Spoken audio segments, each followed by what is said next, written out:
मुरली महिमा। मुरली अति गर्व काहू वदती नहीं आजो। हरि के मुख कमल देश पायो सुख राजो। बैठती कर पीठी दीठ अधर छत्र छाई। राजति अति चावर चिकुर सुरत सभा माही। जमुना के जल ही नाई जलती जान देती। सुरपुर ते सुर विमान ये बुलाए लेती। स्थावर चर जंगम जड़ करती जीती जीती। विधि की विधि मीठी करती अपनी नई रीति। बंसी बस सकल सूर सुर नर मुनि नाग। श्रीपति हूँ श्री विसारी यही अनुराग। इस पद में कवि सूरदास ने मुरली महिमा का वर्णन किया है। गोपियाँ मुरली से नाराज हैं, इसलिए वो गोपियाँ कहती हैं कि हे सखी, आजकल ये मुरली बहुत ज़्यादा गर्व करने लगी है। वदती नहीं आजू, अर्थात हम गोपियों को कुछ समझती ही नहीं है और हमें कृष्ण से बात भी नहीं करने देती है। हरि के मुख कमल देश पायो सुख राजो, कि मानो सखी लगता है कि इसने तो हरि अर्थात भगवान कृष्ण के कमल रूपी मुख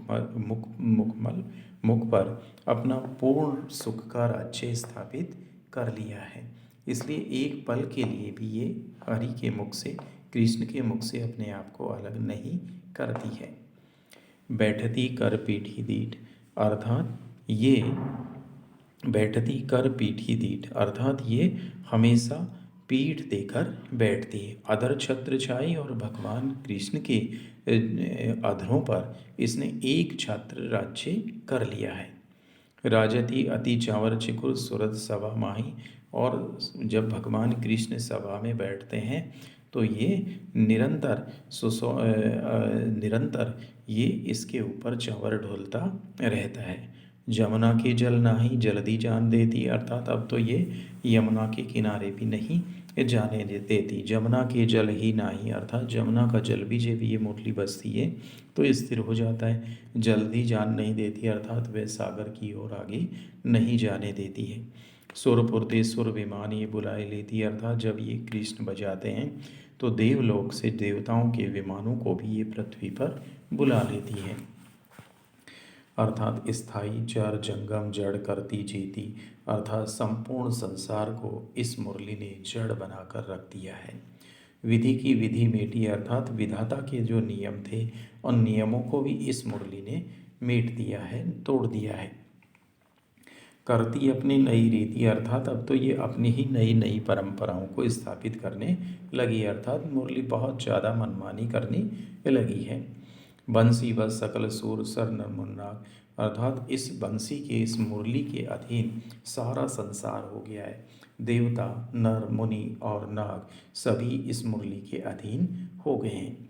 श्रीपति हूँ श्री विसारी यही अनुराग, और इस मुरली ने अपने प्रेम के माध्यम से श्रीपति अर्थात लक्ष्मीपति भगवान कृष्ण को भी अपने अधीन कर लिया है, इसीलिए उन्होंने उसे भी भुला दिया है। अर्थात गोपियाँ ने अपना यहाँ सोतिया जो डाह का रूप है वो अभिव्यक्त किया है। मुरली तो गोपाल ही भावती, सुनरी सखी जदपि नंदलाली नाना भांति नचावती। एक गोपी है, वो दूसरी गोपी को संबोधित करती हुई कहती है कि हे सखी, ये मुरली तो भगवान कृष्ण को बहुत ही प्रिय लगने लगी है, इसलिए एक पल के लिए भी कृष्ण इस मुरली का साथ नहीं छोड़ते हैं। सोनरी सखी जदपि नंदलाली नाना भांति नचावती, कि हे सखी, यही तो है, तभी तो ये जो मुरली है वो कृष्ण को निरंतर विभिन्न प्रकार से नृत्य करवाती रहती है, एक पल के लिए भी ये उन्हें अकेला नहीं छोड़ती है। राखती एक पाँव ठाड़ो करी, इसीलिए तो ये इस मुरली के इशारे पर भगवान कृष्ण एक पैर पर ही खड़े रहते हैं। अधिकार जनावती, और ये कृष्ण पर इसने अपना पूरा अधिकार स्थापित कर लिया है।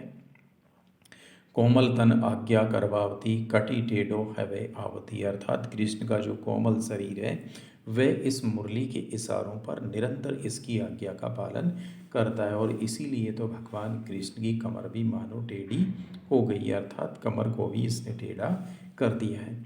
अति अधीन सुजान करोड़े, अर्थात हमारे जो कृष्ण हैं वो तो इस मुरली के पूरी तरह से अधीन हो गए हैं।